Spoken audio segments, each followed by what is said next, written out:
જોજે મારી છેતરતી નહીં હો. દેશ પરદેશની માલિપા તારી વસ્તી 5-25 રૂપિયાની આશાએ કદાચ કોઈ કારી મજૂરી કરતી હશે, કોઈ ઝૂંપડાની માલિપા રહેતા હશે, કોઈ બંગલાની માલિપા રહેતા હશે, પણ જેથી ચૈત્રી આઠમ આવશે ને બાપ એટલે તારી વસ્તી તારા મઢડે જરૂર આવશે માં, તારા નિવેશ જરૂર ધરાવશે હો.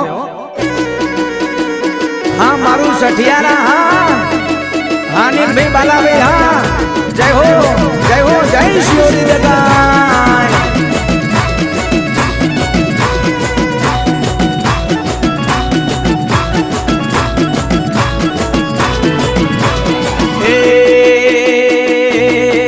શિયોરી દગાય ના મઢડે બોલે પેલા મોરલા, શિયોરી દગાય ના મઢડે બોલે પેલા મોરલા 900